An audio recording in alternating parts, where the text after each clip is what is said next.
All right, all right. I'm gonna teach you about sex today. Yeah. The penis goes in the vagina, back, forth, back, forth. That gets stimulation going. Eventually, that arousal, his testes. They get big, they get mad, they get full with ejaculate.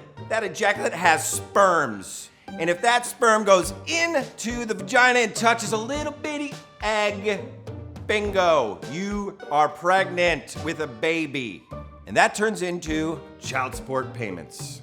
That's how it happens. If you don't want to get pregnant, wear a condom. Better yet, don't have sex. Trust me, my ex-wife, I pay through the nose. Any questions? Nerd. What about other forms of birth control, like the pill or an IUD? My mother has also mentioned diaphragms to me. So what if you're not having sex in a vagina? Or like with a girl at all? I'm only having sex with women, but how do I know that they want to be having sex? I've been reading a lot about consent on Tumblr. What's the clitoris for? You have it on that chart over there and you haven't mentioned it once. Okay, but what about pegging? I saw a TV episode where... Just a second. What is that? 3, 2, 1, soapboxing! Hi, I'm Brennan. And I'm Jackie. I learned that prayer was the only effective form of birth control. And I thought that my clitoris was a scary spider tumor until age 21. P.S.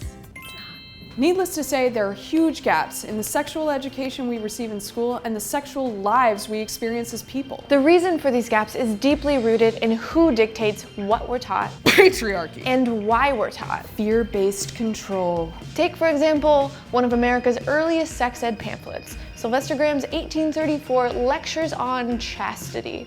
Graham, also responsible for the cracker, warned against the immense evils of masturbation, claiming that it could lead to warts, constipation, insanity, and death.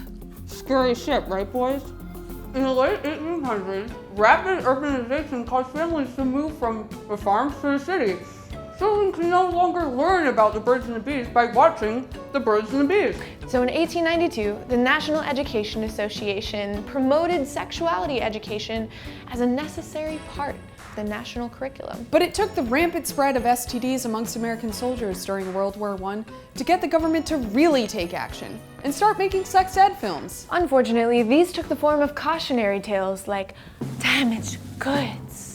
Damaged Goods is the story of an American soldier who sleeps with a prostitute the night before his wedding, contracts syphilis, passes it to his newborn baby, loses his mind, and commits suicide. The end.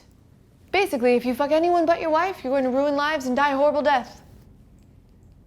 But it wasn't all scary penis-shaming doom and gloom. 1922's Science of Life depicts man's sexual desire as a powerful stallion that just needs to be tamed. Female sexual desire, however, does not get a sexy spirit animal. It's never referred to because it doesn't exist. Duh. But in 1946, girls got their own movie. Kotex and Disney present the story of menstruation. Aunt Flo visits the Magic Kingdom? Apparently. The film stresses that periods are normal, so just act normal. Really, don't be weird, you're gonna make men uncomfortable. That's repressive as fuck. I know. Films like these set up the basic sex ed narratives of the 20th century. Sex is dangerous, men are in control of it, and women are scary, hobbled sea monsters that bleed to death every month. At least along the way, kids were learning about contraception and how to protect themselves from STIs. But even this proved to be too provocative. Ironically, the biggest push against sex ed came during the sexual revolution of the 60s and 70s. Groups like the Christian Crusade believed that sex education promoted moral depravity while serving as a backdoor for communist indoctrination. Because horny people hate freedom and owning private property. By 1975, 20 state legislatures had voted to restrict or abolish sex education, and thus began the rise of abstinence-only sex ed. If it weren't for the AIDS and HIV epidemic in the 80s, sex ed might have disappeared completely. Right now, 37 states teach abstinence as a form of birth control. And in 35 states, parents can opt out their kids from sex ed completely. The gaps in sex education have real impact on young people. Roughly 1 in 4 women will become pregnant at least once before their 20th birthday. Hashtag Teen Mom. And people 15 to 24 account for 25% of the sexually active population, yet 50% of total acquired STIs. Hey kids, perhaps you noticed that throughout our selected history of sex ed that we never answered any of your questions about consent, pleasure, non-vaginal sex, queer sex, or anything of interest to your actual sex lives. That's why Refinery 29 is launching Sex School. The gap between what we learned in sex ed and what we're learning in our sexual experiences is big, way too big.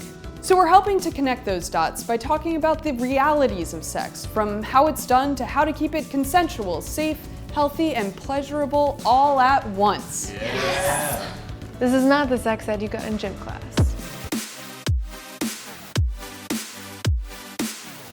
See?